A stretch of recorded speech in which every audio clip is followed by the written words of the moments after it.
بسم الله الصلاة و السلام علی رسول الله. اما بعد، امروزه قصه را بیان میکنیم در حیات یک شخص بزرگوار از صحابه پیامبر رضی الله عنه که جناب حضرت عمر رضی الله عنه است.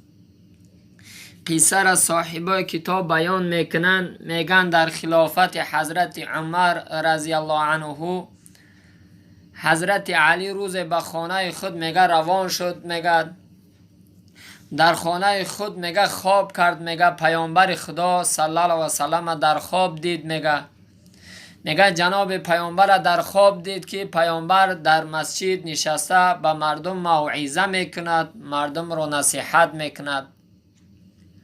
میگه بعدا نگاه کردم حضرت علی که از دهن در مسجد یک جوان یک طبق خرمای در دست در اومد، در پیش پیامبر گذاشت. میگه پیامبر نگاه کردم که دانه به دانه در دست اصحاب خود اون خرمه ها را تقسیم میکرد. میگه پیامبر من یک خرمه داد، میگه بعد از اون که خرمانه بر من داد، میگه من او را تناول کردم. میگه حضرت علی اون چنان شیرین با لذت بود که میگه حواسم کرد که کاش پیامبر دویم دانه خرما را بر من میداد. هموقع خرمای شیرین و با لذت بود. بعد از آن میگه از خواب بیدار شدم، گفتم ای خدایا این خواب چی تعبیر داشته باشه که پیامبر را در خواب دیدم که بر من داره خرما میدهد.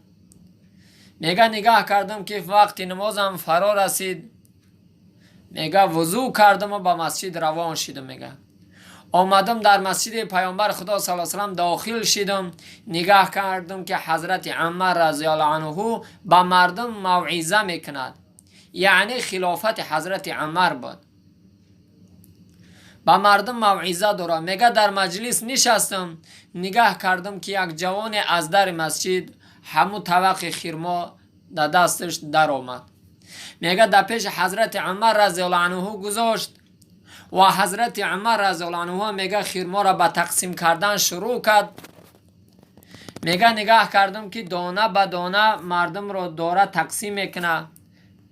میگه در دست من یک دانه داد، میگه او را تناول کردم، آنچنان شیرین و با لذت بود که همچنان که در خواب دیده بودم.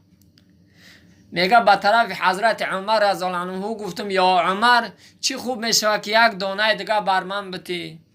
حضرت عمر رضی الله عنه میگه در جوابم گفت یا علی، گفت قسم به خدایی که من آفریده است، اگر پیامبر در همو خوابی که تو دیده بودی دویم دانه خرما را به تو میداد، منم میدادم. نه که پیامبر یک تکی داد، منم پیرو سنت پیامبر هستم. همون خوابی که حضرت علی رضی الله عنه دیده است، حضرت عمر رضی الله عنه هم همون خواب دیده است. نگاه کنه که اونها پیامبر از جان و مال و زن و فرزند که دوست می داشتن، همیشه حضرت در خواب می دیدن، به حضرت چه محبت داشتن. امروز که ما امتای بی غیرت هستیم، پیامبر نه در خواب می بینیم نه محبت پیامبر داریم. الله من و شما را موفق کند با محبت رسول الله صلی الله علیه و سلم، با پیروی قرآن و سنت پیامبر. آمین و رب العالمین.